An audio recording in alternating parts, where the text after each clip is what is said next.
असंभव दृश्य संभव कैसे हो गया? मुझे तो लगता है ये साक्षात चमत्कार है। चमत्कार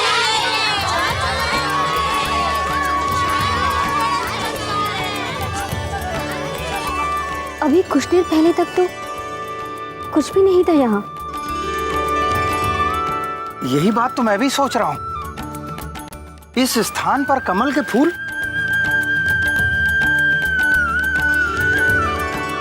जबकि यहाँ तो कोई तालाब भी नहीं है। हाँ,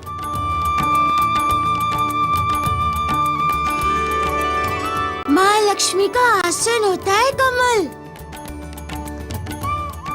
संभवतः ये माता लक्ष्मी का ही आशीर्वाद हो। सत्य वचन मारुति, सत्य वचन। हमने अष्ट महालक्ष्मी यज्ञ सफलतापूर्वक संपन्न किया है, इसलिए मां लक्ष्मी देवी कमल के फूलों से प्रसन्नता का संकेत दे रही हैं। कोटि कोटि धन्यवाद मां देवी।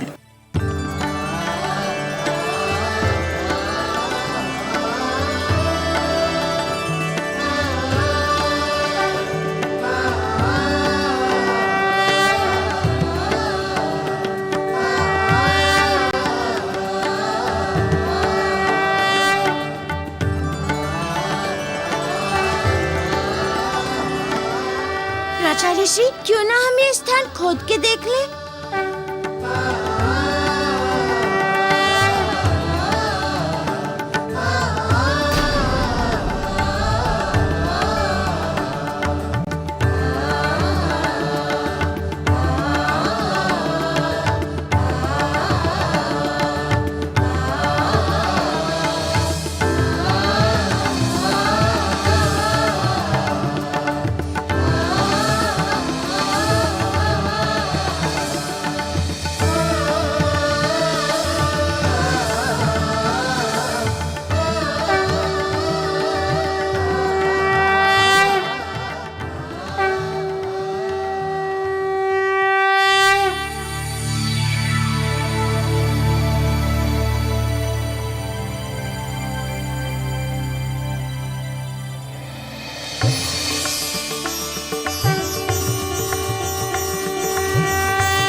हे मां लक्ष्मी देवी, कोटि कोटि धन्यवाद, कोटि कोटि धन्यवाद।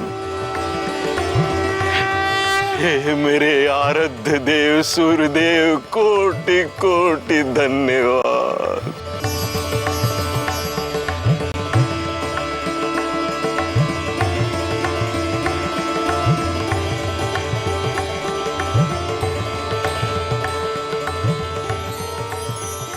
सुनो सुनो, सभी आश्रम के वासियों ध्यान से सुनो। आज इस प्रसन्नता के अवसर पर शाम के वक्त जो भोजन बनेगा उसमें मिष्ठान भी होगा।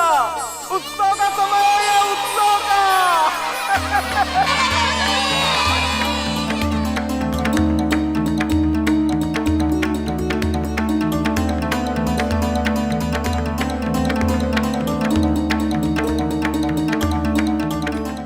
धन्यवाद मारुति,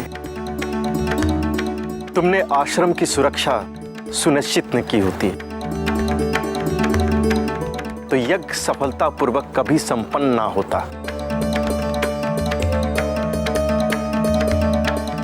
ये सब तुम्हारे प्रयासों का फल है मारुति। आयुष्मान भवा।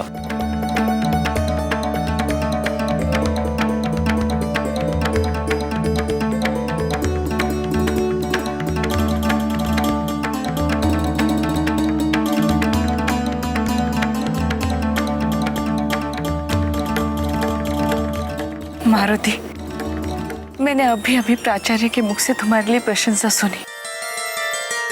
क्या कहूं मैं, बस गर्व है मुझे तुम पे।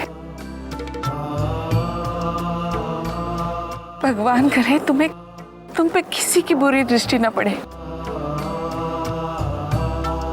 और ये जो 4 सोमवार का व्रत कर रही हूं मैं तुम्हारे लिए, बस ये निर्विघ्न पूर्ण हो जाए। फिर देखना, कोई तुम्हारा बाल भी बांका नहीं कर सकेगा।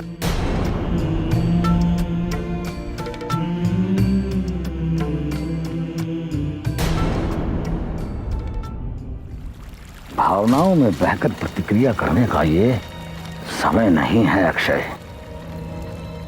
उस बानर मारुति को प्राचार्य तृणबिंदु की दृष्टि में फिर कभी गिरा देंगे। उसके लिए समय भी आएगा और अवसर भी, किंतु इससे भी बड़ा संकट इस समय उस मारुति की मां हमारे लिए खड़ा कर रही है। वो क्या नाना श्री? वो 4 सोमवार का व्रत रख रही है उस मारुति के लिए। यदि अंजना 4 सोमवार का व्रत बिना विघ्न रख लेती है तो फिर तो यम भी मारुति का कुछ नहीं बिगाड़ पाएंगे। यदि ऐसी बात है नाना श्री, तो मैं भी प्रण करता हूं, मारुति की मां को इस व्रत में किसी भी मूल्य पर सफलता प्राप्त नहीं करने दूंगा।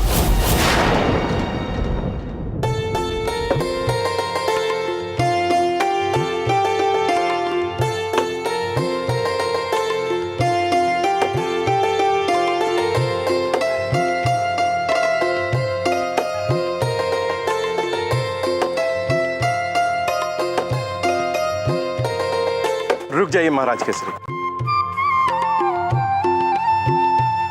ईश्वर की कृपा और माता लक्ष्मी के आशीर्वाद से अब हमारे पास आश्रम के पुनर्निर्माण हेतु पर्याप्त धन उपलब्ध हो चुका है।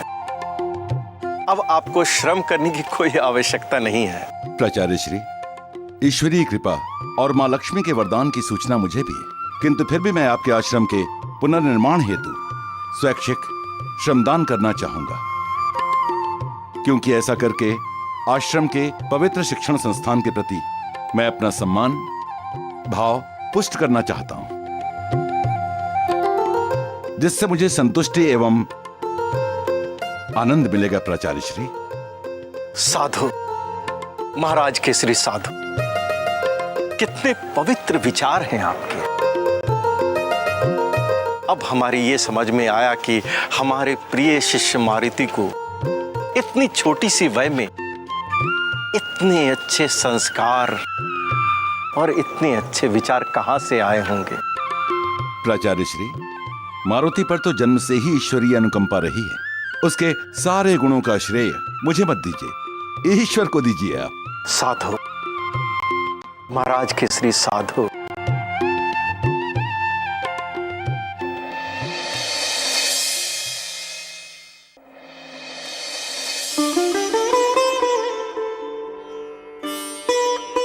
मुझे भय है कि कहीं मेरे पुत्रों को किसी की कुदृष्टि का दंश न लग जाए। कैकेयी, मुझे तो विश्वास ही नहीं हो रहा, इतना शीघ्र आ कैसे गया आज का ये दिन। आज के दिन में ऐसा क्या है बड़ी माँ? आज तुम चारों भाइयों की भेंट हमारे कुलगुरु गुरु वशिष्ठ के साथ है। लक्ष्मण, भरत, शत्रुघ्न, तुम चारों बहुत ही भाग्यशाली हो, जो तुम्हें ऐसे गुरु से शिक्षा प्रदान करने का अवसर प्राप्त हो रहा है। तुम्हारे पिताजी और तुम्हारे पितामहों को भी इन्हीं गुरु ने शिक्षा प्रदान की थी। गुरु वशिष्ठ कोई साधारण ऋषि नहीं है, वो साक्षात सप्त ऋषि वशिष्ठ के अवतार हैं, जो ब्रह्मा के 7 मानस पुत्रों में से एक थे। आओ, चल आज।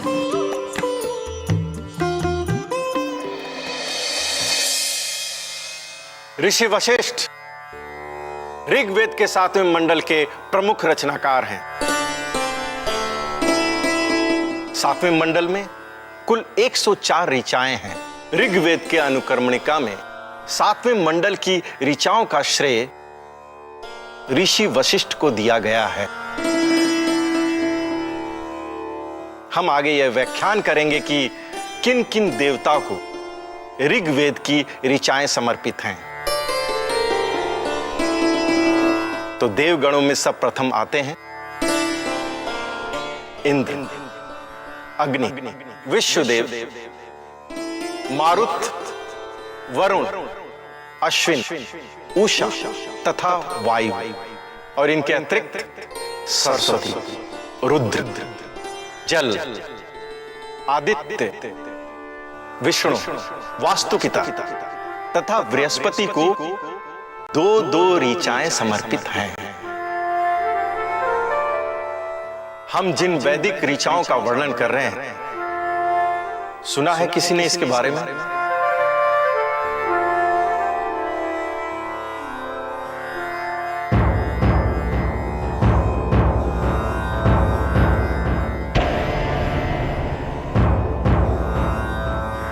ऋग्वेद के सप्तम मंडल की 33वीं ऋचा।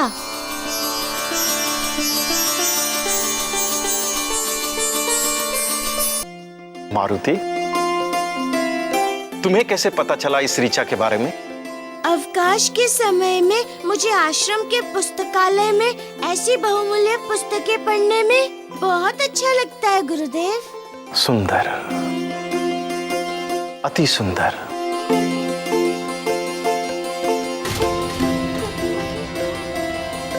सुना आप सभी ने मारुति को?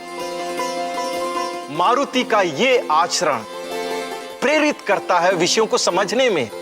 मात्र आचार्यों के दिए व्याख्यान पर निर्भर रहना अच्छी बात नहीं है। विद्यार्थियों को स्व अध्ययन पर भी ध्यान देना चाहिए। यदि मारुति स्व अध्ययन जैसा अच्छा आचरण विकसित कर सकता है तो दूसरे विद्यार्थियों को भी ऐसे गुण लेने के लिए प्रयास करने चाहिए। ऐसे आचरण को अपने अंदर विकसित करना चाहिए।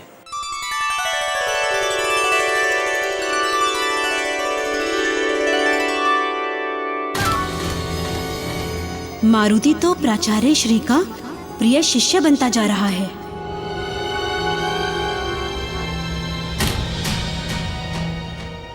इससे पहले कि शिव के वरदान से वो और अधिक शक्तिशाली और प्रखर बुद्धि हो जाए, मुझे अंजना का सोमवार वाला व्रत पूर्ण नहीं होने देना है।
गुरु वशिष्ठ, मेरा प्रणाम स्वीकार करें।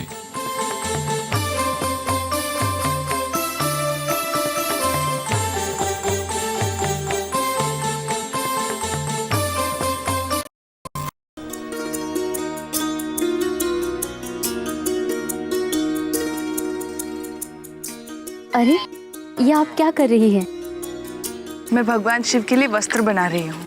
कल से मारुति की दीर्घायु के लिए सोमवार के व्रत का संकल्प लेना है।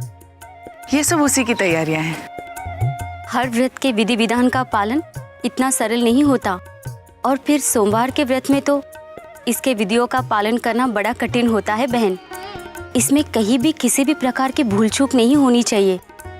पूजा के मुहूर्त से लेकर प्रसाद बांटने तक हर कार्य नियमानुसार होनी चाहिए, अन्यथा व्रत को सफलतापूर्वक पूर्ण नहीं माना जाता।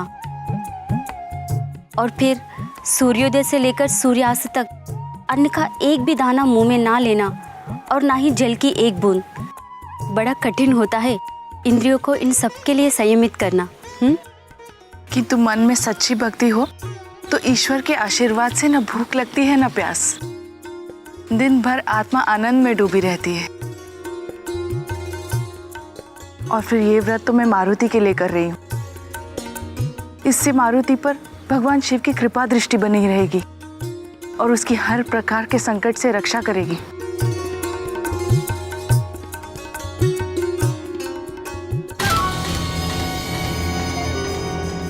और फिर ये व्रत तो मैं मारुति के लिए कर रही हूँ। इससे मारुति भगवान शिव की कृपा दृष्टि बनी रहेगी और उसकी हर प्रकार के संकट से रक्षा करेगी।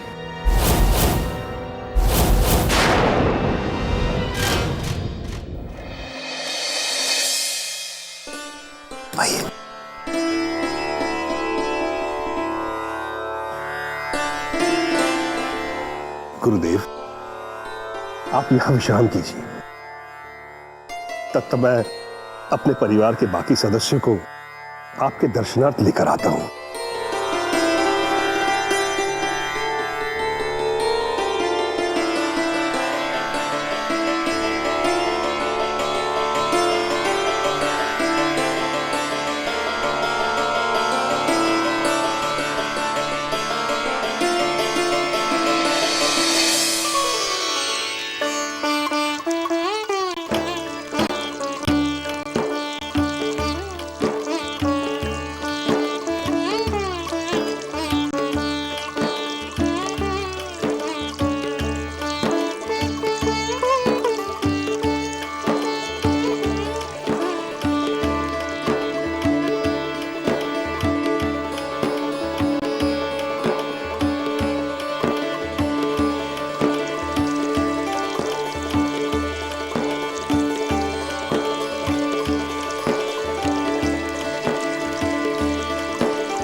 ये मेरा ज्येष्ठ पुत्र राम है गुरुदेव।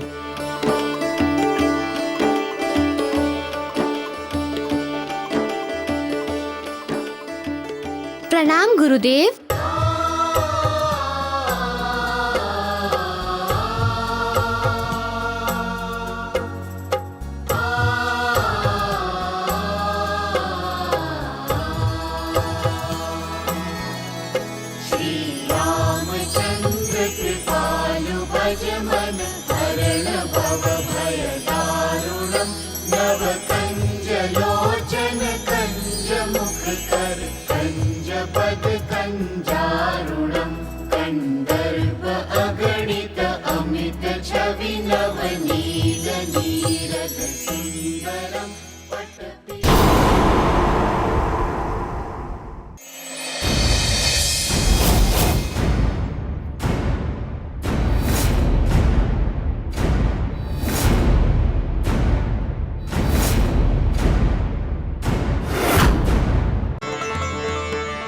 गुरुदेव,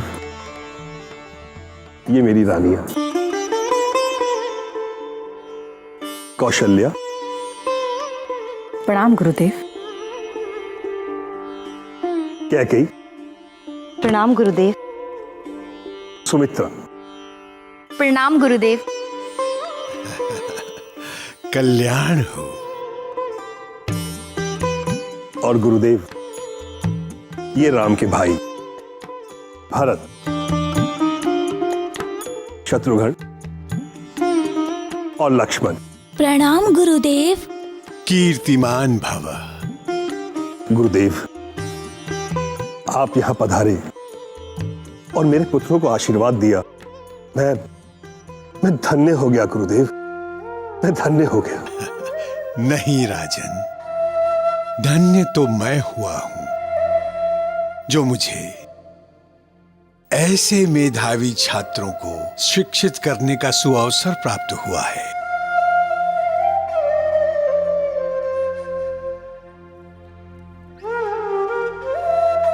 राजन, राजकुमारों को अब शिक्षा देने का उचित समय निकट आ गया है, इसीलिए मैं यहां आया हूं।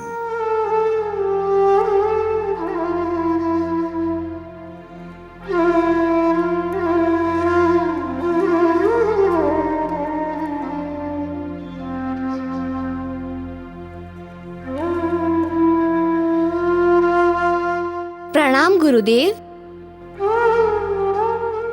कीर्तिमान भव राम।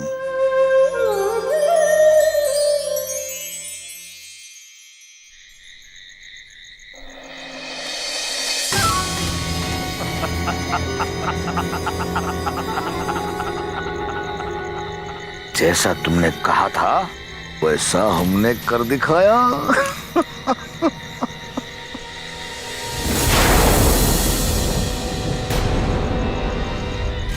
मुझे पता है दैत्य सुमाली कि मेरे इस गुप्त कार्य को करने में केवल आप ही सक्षम हैं। और अब इस योजना के अंतिम चरण को कार्य रूप देकर उस मारुति नाम की समस्या को सदा सदा के लिए समाप्त करने का समय आ गया है दैत्यराज सुमाली।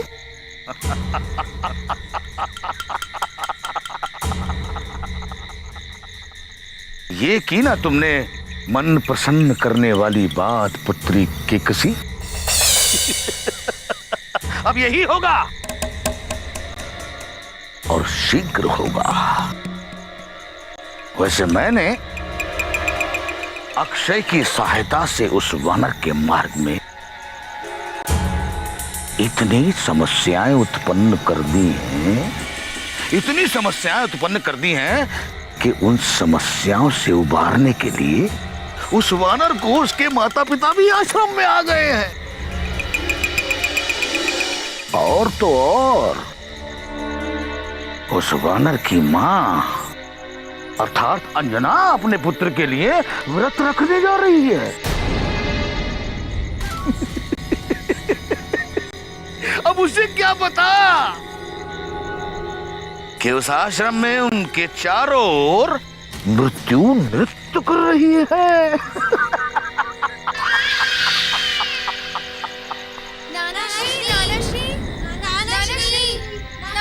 कहाँ है आप नानाश्री? पुत्र अक्षय, क्या हुआ पुत्रो? सब कुछ समाप्त हो गया नानाश्री। हमारी रचे सारे षड्यंत्र उल्टे पड़ गए।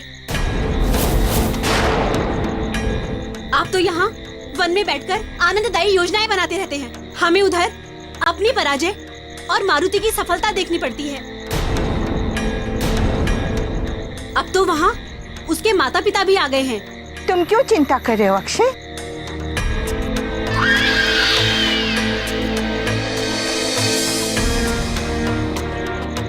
प्रणाम दादी माँ। रावण पुत्र होकर इतनी निराशा भरी बातें क्यों कर रहे हो? पता नहीं तुम्हें कितना बड़ा काम किया है तुम लोगों ने। बना दी है तुमने उस सब के लिए अंत की पृष्ठभूमि। तुम लोग विजय लक्ष्य के सामने खड़े हो। बस देखते जाओ, अति शीघ्र आज तक किए गए तुम सबके प्रयासों का फल मिलने वाला है। बस मैं जैसा कहती रहूं वैसा ही करते जाओ।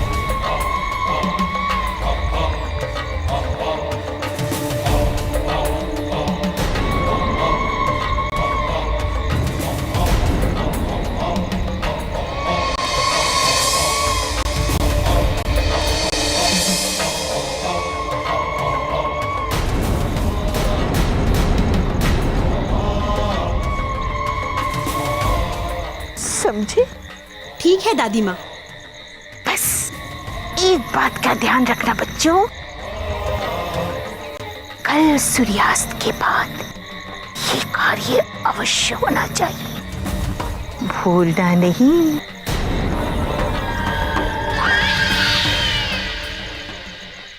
किंतु इस बार कोई भूल चूक नहीं होनी चाहिए अक्षय। तुम्हें उस वानर मारुति का विशेष ध्यान रखना होगा। बहुत ही चतुर प्राणी है, ध्यान तो रखना ही पड़ेगा। आप चिंता ना करें नाना श्री, इस बार कोई भी भूल चूक नहीं होगी। उस मारुति की चतुराई धरी की धरी ना रह गई ना, तो मेरा भी नाम रावण नंदन अक्षय नहीं।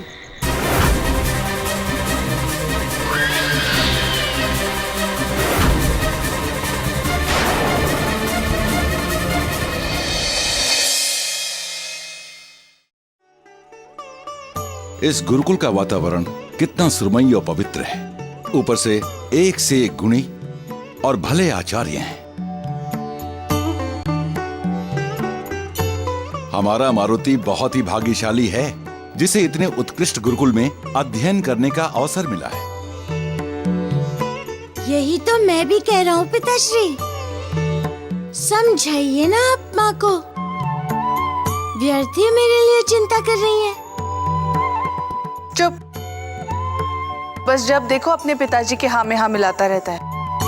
जब तक मैं ये अपनी पूजा पूर्ण करके अपने व्रत को पूरा नहीं कर लेती, मैं यहाँ से कहीं नहीं जाने वाली, समझे तुम? पुत्र, क्या पूजा क्या व्रत, सब बहाने मात्र हैं। सत्य कहूं कि तुम्हारी माता किसी न किसी प्रकार से तुम्हारे साथ अधिक से अधिक समय बिताना चाहती है। अच्छा, तो केवल मैं ही इसके साथ अधिक से अधिक समय बिताने के बहाने खोज रही थी, और आपको तो जैसे यहाँ रुकने की इच्छा थी ही नहीं। जब तक यहाँ पहुंचे नहीं, कैसे छटपटा रहे थे आप। मैं बोल देती हूँ और आप बोलते नहीं। मन में तो आपके वही बात है ना। अच्छा माँ, अच्छा, मान ली आपकी बात। अब तो आप शांत हो जाओ। यदि सत्य वही है जो माँ कह रही है, तो पिताजी आप भी यहाँ जब तक रहना चाह रहे। और माँ, तुम जितना डूब के व्रत कर सकती हो करो, बस।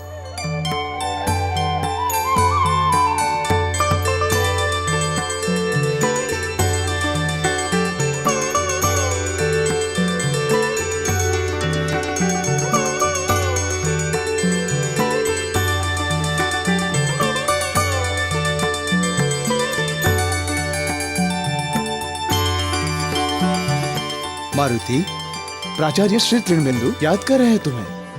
चलिए आचार्य।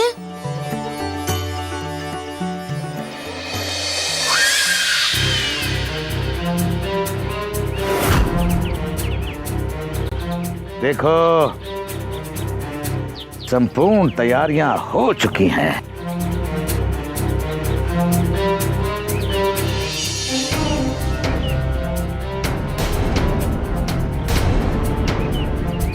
ये लाख है और इसमें अग्नि की चिंगारी लगते ही ये धधक उठेगी और ये संपूर्ण आश्रम को जलाकर राख कर देगा, स्वाहा कर देगा।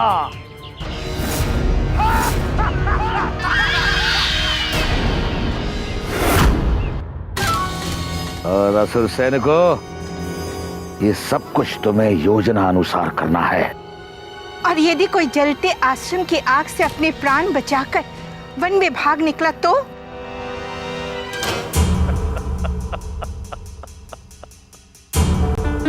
हमारे असुर उस आश्रम को चारों ओर से घेर कर बैठेंगे और जैसे ही कोई भी मनुष्य उस आश्रम की अग्नि से बचकर भागने का प्रयत्न करेगा, ये असुर उसे मार डालेंगे। योजना तो उत्तम है, किंतु इसे करोगे कैसे?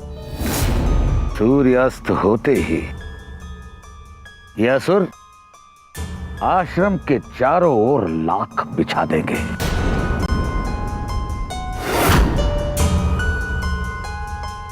हर एक कोस की दूरी पर पूरे आश्रम को घेर कर बैठ जाएंगे और प्रतीक्षा करेंगे। यदि कोई भी मनुष्य उस आश्रम की धधकती हुई आग से बचकर भागने का प्रयत्न करेगा तो इनका आखेट बनेगा।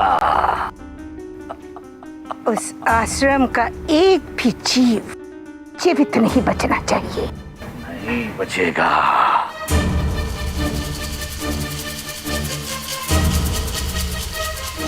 किंतु दैत्यराज, हमारे बच्चे भी तो इस आश्रम में हैं। यदि उन्हें कुछ हो गया तो? यदि आप उनकी दादी हैं, मैं भी उनका ज्येष्ठ नाना हूं। उन बच्चों की चिंता छोड़ दीजिए। आश्रम में आग लगने से पूर्व उन्हें योजना अनुसार सुरक्षित निकाल लिया जाएगा।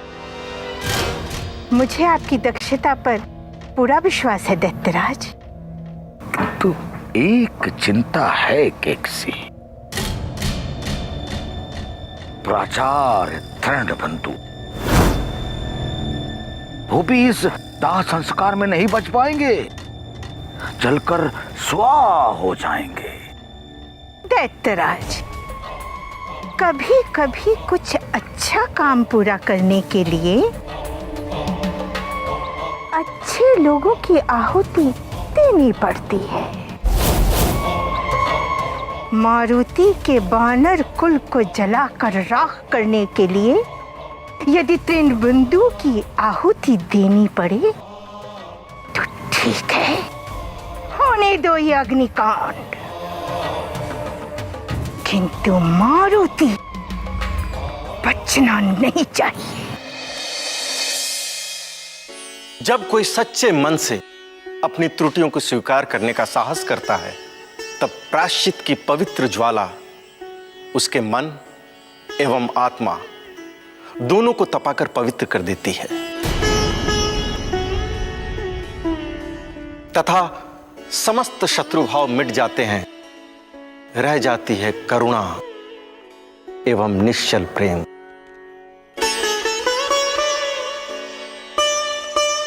आश्रम में विद्यार्थियों के बीच बैर भाव के कारण वातावरण में एक प्रकार की कड़वाहट थी, जिसे देखकर हमारा मन भी दुखी था। किंतु आज अक्षय ने जो कुछ भी हमसे कहा, उसे सुनकर हमारा हृदय प्रसन्न हो गया। उसने आरंभ से लेकर आज तक जो कुछ भी अनुचित कार्य किए, उसे हमारे सामने स्वीकार किया तथा उसके लिए हमसे क्षमा भी मांगी। हैं? ये क्या कह रहे हैं प्राचार्य श्री? अक्षय ने क्षमा मांगी? घोर आश्चर्य। मारुति, अक्षय भी तुमसे कुछ कहना चाहता है।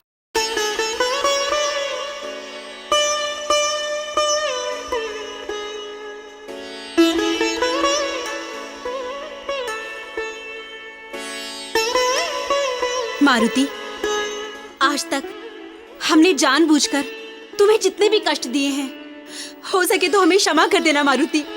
मित्र, तुम्हारे आंसू बता रहे हैं कि तुम प्रायश्चित की अग्नि में जल रहे हो। जो हुआ उसे तुम भूल जाओ और मैं भी भूल जाता हूँ। वैसे भी तुम्हारे लिए मेरे मन में न बैर भाव था और न है। ये सब परिस्थिति का दोष था, तुम्हारा कोई दोष नहीं। परिस्थिति जैसा चाहे व्यक्ति को वैसा ही बना देती है, नहीं तो व्यक्ति इतना बुरा कैसे होता। मारुति, एक बार, सिर्फ एक बार सबके सामने मुझे क्षमा करके अपना मित्र बना लेते तो। ओ वहाँ नेकी के बादल बरसेंगे कैसे, दुश्मन मिले जहाँ मित्र के जैसे। जिस मन में छल कपट अंधेरा, उस मन में नहीं होता सवेरा। जिस मन में छल कपट अंधेरा, उस मन में नहीं होता सवेरा।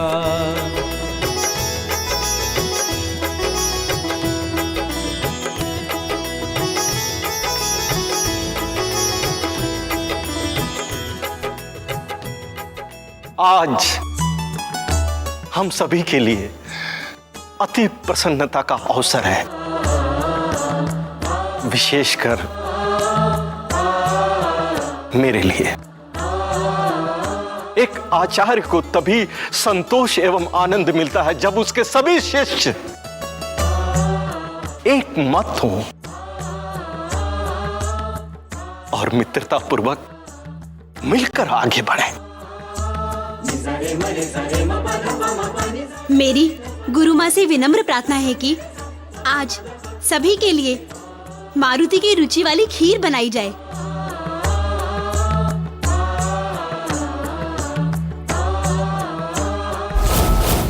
और ये खीर मैं सबके लिए बनाऊंगी।